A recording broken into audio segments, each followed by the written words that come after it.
The waves rolled gently beneath Leilani's board, carrying her body forward, backward, as if the ocean itself was breathing. The morning sun bathed the waters of Maui in golden light, scattering glimmers like crushed diamonds across the surface. She crouched slightly, maintaining balance, her mind nearly empty but at peace, like she always felt at sea. This was her temple, her quiet, her Hawaii. She had paddled far enough from the beach that the noise of early risers setting up umbrellas and beach towels faded into silence. All she could hear now was the rhythmic hush of water against her board and the distant call of seabirds. Her long black hair was pulled into a low bun beneath her rash guard. No makeup, no jewelry, just salt, skin, and sunlight. And yet, despite the serenity of the scene, Leilani felt a strange pressure in her chest that morning, something she couldn't explain. Maybe it was the lingering tension from last night's odd conversation with Kaikoa. Or maybe it was the way he had smiled, too quickly, too forced, when she had asked if he'd be coming with her to the beach this weekend. He had said he had to work. Again, 6 years of marriage, enough time to know a lie when it's shaped like a half smile. She exhaled sharply through her nose and laid down on the board, paddling toward a cove she liked. It was more secluded, bordered by lava rocks and shaded by ironwood trees. It also offered a clear view of a line of beachfront homes, small but luxurious, tucked just far enough back from the main beach to avoid casual tourists. Leilani wasn't spying, she wasn't even thinking about Kaikoa in that moment. But something made her pause. As she floated near the edge of the break, a movement from shore caught her eye. A door opened from one of the homes, one she had never noticed before. Painted a soft blue with white shutters. A man stepped out, tall, tanned, hair still damp, wearing the same green shorts Kaikoa always wore after his morning runs. Her heart paused. The man turned. The sun lit his profile. Square jaw, freckled shoulders, the tiny scar on his collarbone she had kissed 1,000 times. Kaikoa. She instinctively ducked behind the crest of a small wave, peeking over the edge of her board. Her pulse thundered in her ears. Her mind couldn't catch up with what she was seeing. Kaikoa stepped down the porch stairs barefoot. Behind him, a woman emerged from the doorway, young, probably in her 20s, wearing nothing but one of his old oversized shirts. Her hair was unmistakably red, cascading in loose waves down her back like something out of a shampoo commercial. She followed him barefoot, laughing softly. Then, Leilani saw it, not just a casual touch, not the kind of polite affection between friends or siblings. Kaikoa turned, cupped the girl's face in his hands, and kissed her, softly, gently, not with hunger, but with something worse, with tenderness. He kissed her forehead the way he used to kiss Leilani when she was tired after a long shift at the hospital. The way he would press his lips to her skin and say, "You're everything, you know that." The same man, the same gestures, just to someone else. The ocean felt cold suddenly. Her stomach turned. She wanted to look away, but she couldn't. She watched as he wrapped his arm around the woman's waist, pulling her into him before they both disappeared back into the house. Leilani didn't know how long she lay on the board after that. Minutes, hours, time meant nothing. She couldn't move, couldn't even blink. Her limbs were heavy, her body paralyzed not by shock, but by betrayal. The kind that's so sudden, so alien, your body doesn't register it as real. Eventually, she paddled back to shore like a ghost. The water didn't soothe her this time. It stung. Every drop felt like truth sinking deeper into her pores. She stood on the sand, dripping and hollow. The tourists bustled around her. Someone laughed nearby. A ukulele played faintly in the distance. Life went on. But for Leilani, something had ended. She didn't cry. Not then. There was no room in her chest for tears. Only silence. Only the image of her husband in another woman's arms, framed perfectly in a morning of golden light. The ocean may keep many secrets, but this one, it gave up without mercy. Leilani from Maui would never look at the waves the same again. The days that followed blurred like salt water on glass. Leilani moved through them mechanically, brewing her coffee, folding her scrubs, driving to the hospital, but inside, she was hollow. The image of Kaikoa kissing that woman on the porch played in a continuous loop in her mind, stitched into her consciousness like a curse. The only place she found silence was beneath the surface of the ocean. And even then, the silence felt heavier. She didn't confront him, not yet. She didn't even let him know she had seen anything. When he came home Sunday night, claiming delays at the job site, she nodded and kissed his cheek, the same way she had for 6 years. The difference was, this time, she could smell another woman on him, her shampoo, floral and unfamiliar. That night, she barely slept. Her eyes stayed open long after Kaikoa's breath had deepened into sleep. Leilani stared at the ceiling, her thoughts a slow tide pulling her deeper into questions she was too afraid to answer. What else had he lied about? How long had it really been? Had he ever planned to tell her? Or was she just a placeholder in a life he had outgrown? By midweek, she made a decision. She contacted a private investigator, a retired cop named Kaleo who now specialized in discreet domestic cases. He met her at a local diner in Lahaina, away from town. "You want pictures or just confirmation?" Kaleo asked over black coffee. "Both," she replied. Her voice was quiet but steady. He nodded. "Give me 4 days." Leilani spent those days floating. Her body went to work, but her mind stayed somewhere offshore. Every text Kaikoa sent, "Working late again. Sorry babe," tightened the knot in her gut. She responded with emojis, hearts, exclamation marks, but inside, she was shrinking. On the 4th day, Kaleo called, "I've got something, meet me." She drove to the diner again, her hands shaking as she gripped the wheel. When she arrived, Kaleo slid a small manila envelope across the table. She opened it slowly. Inside were 6 photographs. In the first, Kaikoa was stepping out of the same blue beach house, holding hands with the red-haired woman. In another, he was kissing her on the neck while grilling in the yard. A third showed him helping her adjust a necklace while she smiled. Barefoot, in a sundress Leilani had never seen before. Each image was a nail in the coffin of their marriage. Kaleo didn't speak. He didn't have to. His face, weathered and lined, held only one expression: pity. Leilani nodded, tucked the envelope into her bag, and left. She didn't cry. She couldn't, not yet. That evening, Kaikoa came home with takeout and tried to kiss her. She let him. She even smiled. But when he wasn't looking, she went to the bathroom and vomited into the sink. Her body was rejecting the lie. Over the next week, she began preparing her exit silently. She spoke with a lawyer, looked at rental units near Lahaina, and made quiet arrangements at the hospital to shift her schedule. She was practical, strategic, calm, but inside, the storm was gathering. Nights were the worst. She would lie awake, staring at the fan blades on the ceiling, replaying old memories, birthdays, beach hikes, the night he proposed under the banyan tree. All those moments now felt counterfeit, rewritten. Once, she found herself standing at the edge of the pier near Pyre. Barefoot, with her phone in her hand, she thought of calling him, screaming into the receiver, demanding answers. But she didn't. She just let the wind eat her words before they were born. The dreams began soon after. Dreams of water swallowing her whole, of being pulled out to sea with no land in sight. In some dreams, she floated forever. In others, she sank, peacefully. One night, she woke up gasping, certain that the mattress beneath her had turned to waves.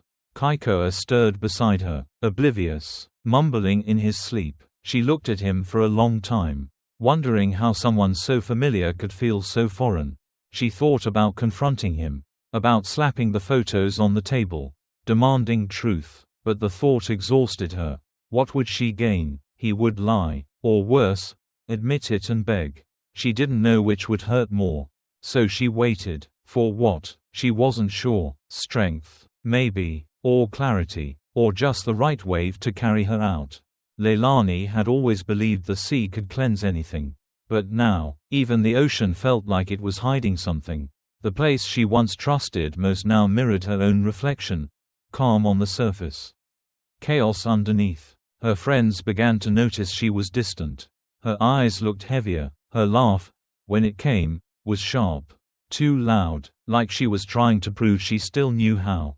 But no one asked. They assumed work stress, burnout. She let them. Because how do you tell someone your marriage is rotting from the inside out while still smiling through dinner?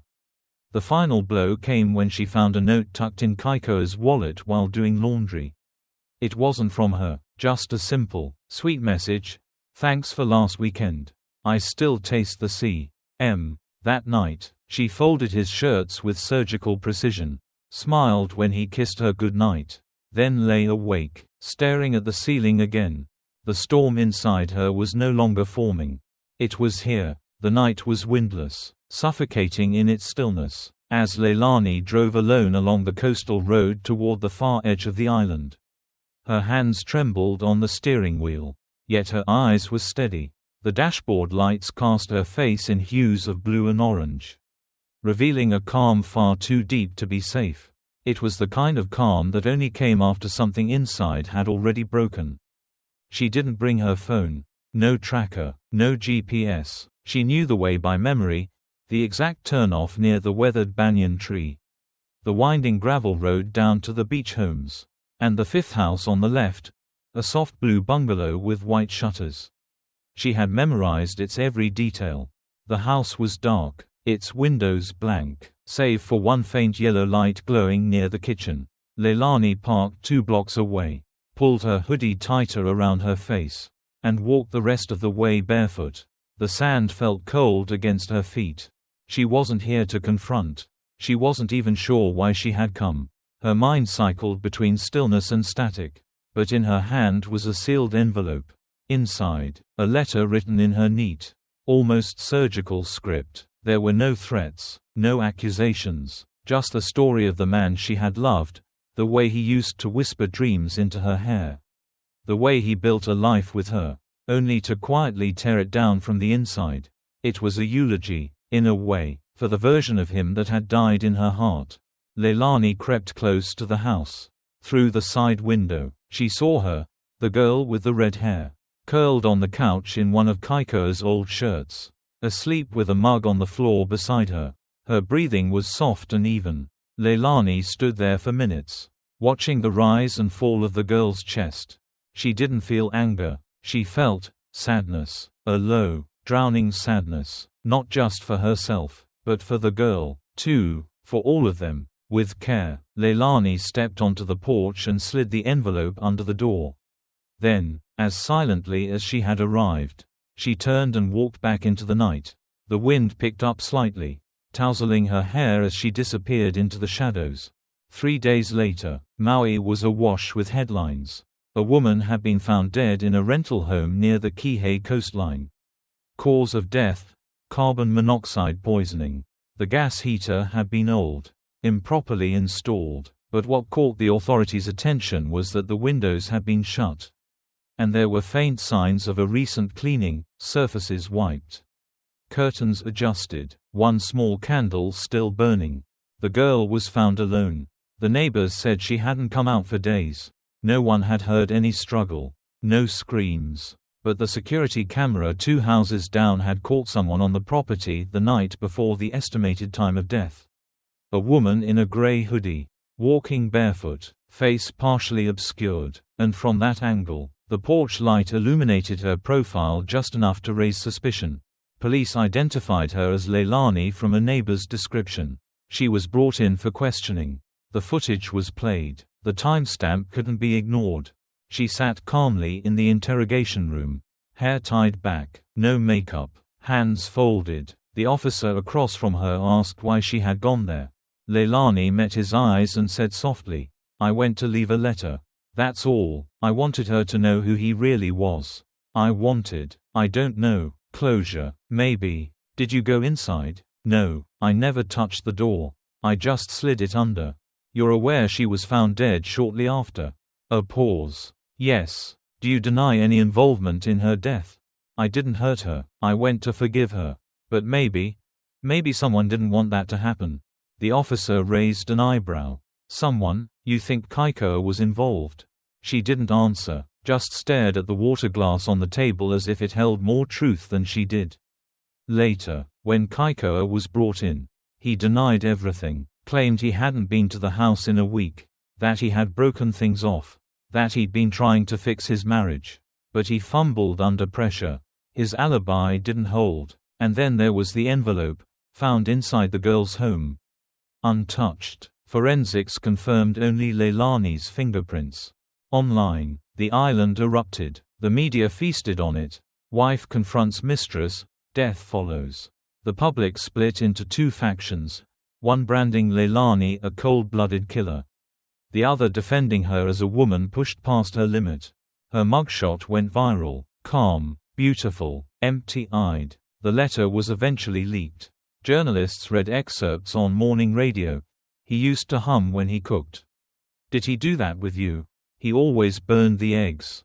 But I still said they were perfect. I wanted to believe in us so badly. The girl's family demanded justice. The DA weighed charges. But there was no direct evidence of murder.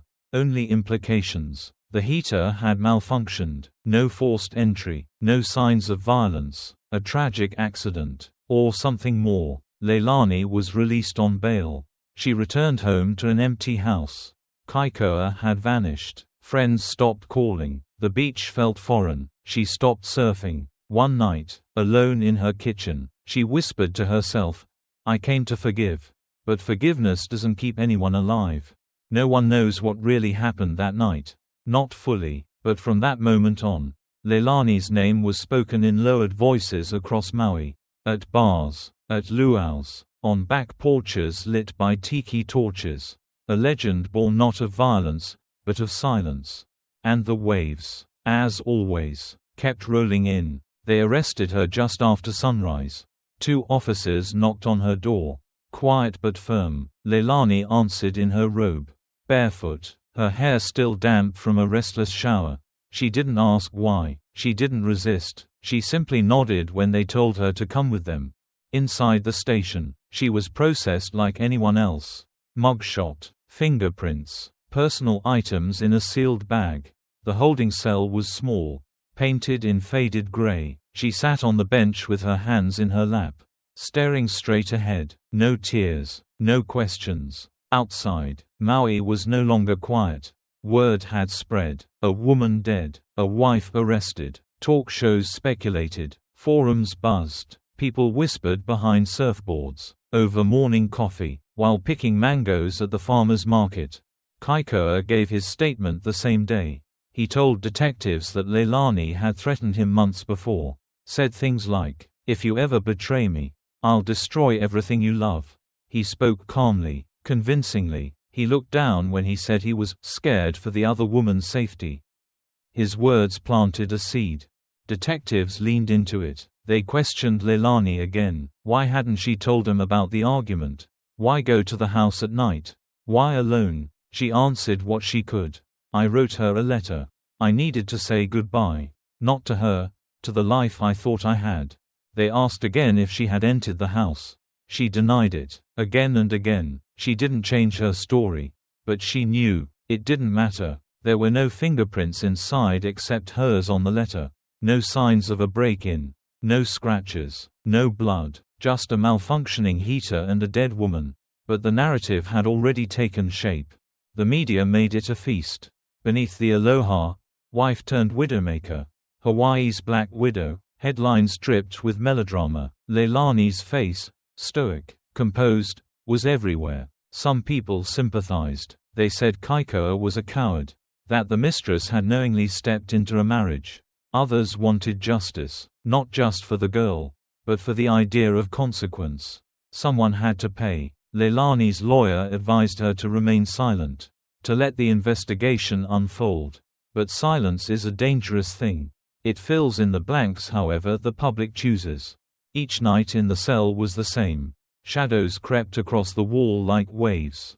She heard the cries of other women echoing through the hallway. She rarely spoke. She thought of the sea, of how it used to comfort her, of how now, even the ocean seemed suspicious.